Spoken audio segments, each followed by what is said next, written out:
All right, so have is you ever like look at a really complex piece of clothing, Mm-hmm. like with an intricate knit pattern and thought? How did they even make that? Right. Well, you're in the right place because today's deep dive is all about the wizards behind those seams. Yeah. Knitting Textile Technicians. And it's way more high tech than most people realize. Yeah. We're not talking like your grandma's knitting needles here. Seriously, the sources I sent over had me geeking out. Like these giant computerized looms they're working with. It's like digital design meets textile artistry, Absolutely. right? Yeah, you're talking about imagining programming a loom to create a specific fabric texture, Mm. like that ribbon on your favorite sweater, but with insane precision and speed. Okay, so walk me through this because I'm picturing someone hunched over this giant machine, just like pushing buttons all day. Not quite. They're using CAD software, like the same tech that architects would use for blueprints, to design these incredibly intricate patterns digitally.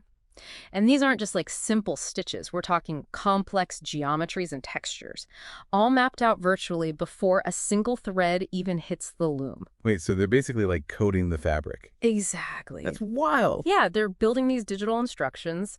They test them virtually to make sure that the pattern will knit up correctly.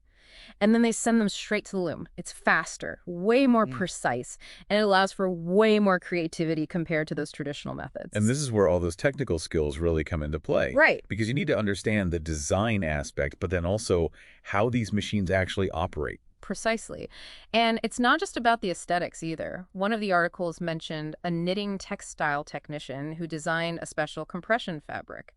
For athletes using this tech, they had to factor in things like elasticity, breathability, even how the fabric would interact with the body's movements. Oh, wow. So it's like they're engineering the fabric for specific performance goals. Right. That's a whole other level. And it's not just limited to sportswear.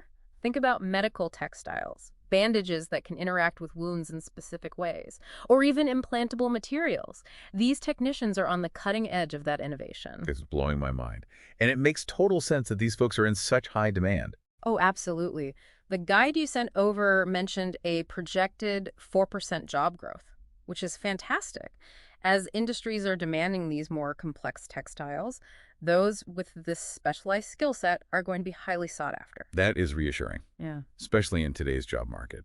Okay, but hold on. You mentioned quality control earlier. How does that fit into this whole process? It's crucial.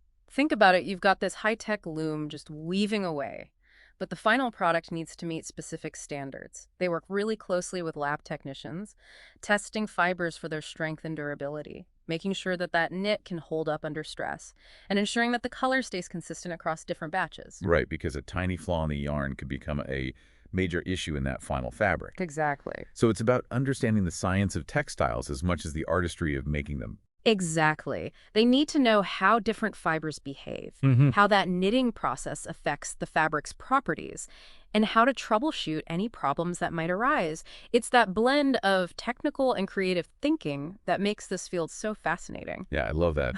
It really sounds like they need a deep understanding of like the knitting machines themselves too. Yeah. Are we talking like old school looms or something straight out of a sci-fi movie? It's really interesting, actually. It's like a blend. Some of the sources that you shared mentioned weft knitting and warp knitting, which are two like fundamentally different ways that a loom interlocks the yarn. Okay, pause for a second. Weft and warp. I'm gonna need like a quick translation on those terms. Yeah, you got it. So think of it like this.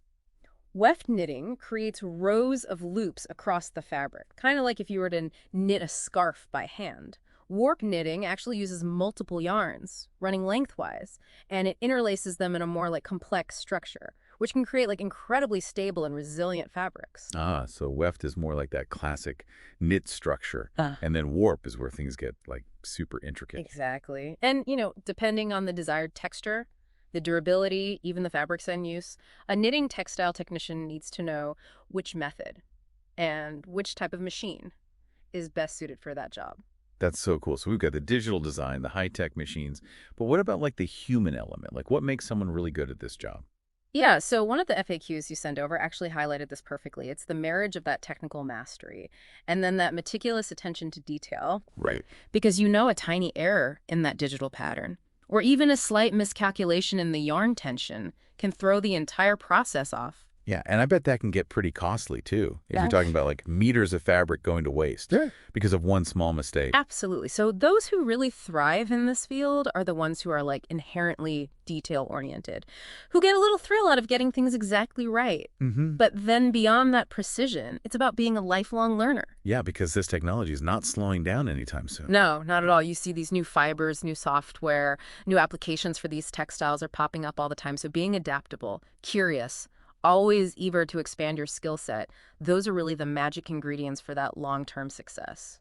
That makes me think about the teamwork aspect too, which came up in the source material. You're not just like this lone wolf in a factory. Right. They're collaborating with designers, engineers, even the folks out there on the production line to make sure that everything is running smoothly, being able to communicate your ideas really clearly, listen to feedback, and work together efficiently. It's all part of the package. It's like this amazing fusion of like creativity, technical skill, and then good old-fashioned teamwork. But let's be real. Are there any downsides to this gig? The guy did mention repetitive tasks as like a potential con. Yeah, that's true. I mean, some aspects can be repetitive, especially at that entry level. And depending on the specific tasks, there might be some like physical demands, particularly on your hands and wrists, just given the precision that's required. Right. Yeah, that makes sense.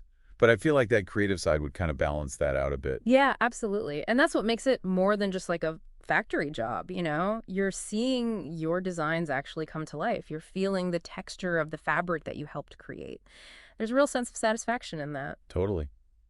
And the guide even mentioned the potential for flexible work hours. Like as you get more experience, is that actually realistic in this field? It can be. Yeah, it really depends.